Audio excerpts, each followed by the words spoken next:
Alam mo anak, yung umalma kanina dun sa spa, siguro kabit din yun. Malamang. Ay nako, ang mga kabit talaga, ano?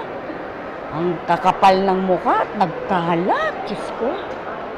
May araw din ang mga kabit na yan. Ay, naku anak, pasensya ka na ha. Kinaladkad kita dito. Hindi mo na sana narinig yung usapan tungkol sa mga kabit-kabit. Naalala mo tuloy yung nangyari sa'yo. Wala yun, Nay. Tsaka, nandyan na talaga yan, hindi na mabubura. Lalo na ngayon, may kailangan pa ako sa kanila. Kailangan mabawi natin si Austin. Pati si Rome? Eh alam mo anak, ang feelings hindi nawawala yan. Tama na, Nay. Nay, excuse lang ha. Ay sige anak, dun lang ako ha. Titingin lang ako ha. Tawagin mo lang ako. Yes, Angelo. Georgia, muntik ka na naman mapaaway kanina dahil sa sinabi ng babae. Tinamaan ka, no? Ilang beses ko ba sasabihin sa'yo na hindi na ako kabit? Kaya bakit ako maapektuhan? Kami ni Rome, we're getting married soon. Miss, ba't may ganito?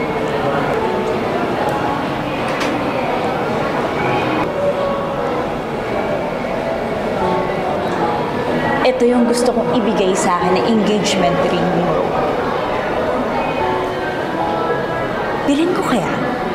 What? So, ikaw na ang magpo-propose ngayon?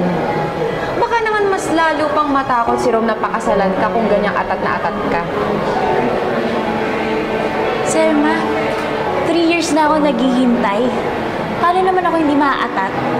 Well, sa bagay, hindi ka na nga makukuronahang reyna ni King Jerome Pentabella kung walang wedding ring dyan sa daliri. Di ko nga alam. May plano talagang pakasalan ako ni Rome. Bisa nga tayo dito. Mabuti pa nga, no? Lalo ka lang naatat kapag nakakita ka ng mga engagement ring. Wow, talaga? Pumayag ng Inter-Pacific na maging partners natin? You won't believe this. Si Mr. Yanko pa mismo yung nag-convince sa kanila. Wow, that's great news!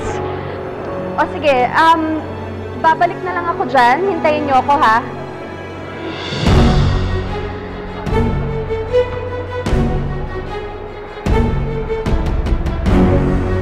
Georgia? Anak? Bakit? Nay, Ano? parang nakita ko si Georgia. Ha? Emma, ano sinabi mo, Emma? Emma, nasa Pilipinas na si Georgia? Hello, Emma? Halika, dali. Dali, Nay. Saan?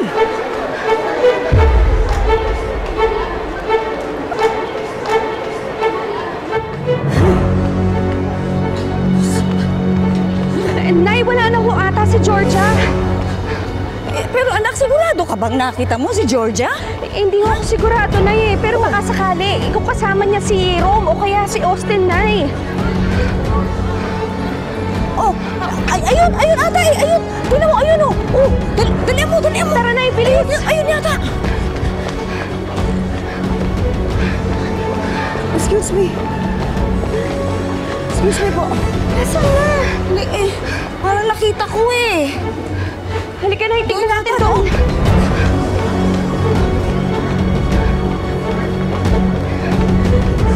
Biglang nawala. Ang dami kasing tao, anak eh. Eh kung pakasalan ka ni Rome, saan mo gusto? Sa church or sa destination wedding? Ayoko sa church. Bakit? Marami masyadong requirements. Tatagal lalo. May point ka. O sige, kung sa destination garden ba? Di ba? Parang maganda. Puro flowers ang labanan at wala nang heels. Ay, parang may punta ko sa flowers. Talaga? Yes, sa'yo.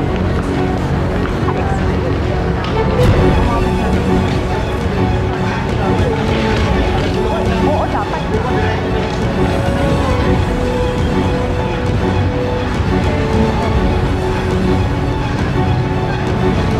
Ako anak, ang daming tao. Hindi ko na nakita kasi nagkulumpunan na yung mga tao dun eh. Hinahabol ko nga eh. Kailangan makita natin si Georgia. Siya magdadala sa atin papunta kay Austin. O sige anak, dito ka lang ha. Pupunta ako sa banda ron ha. Sige po. Dito lang ako.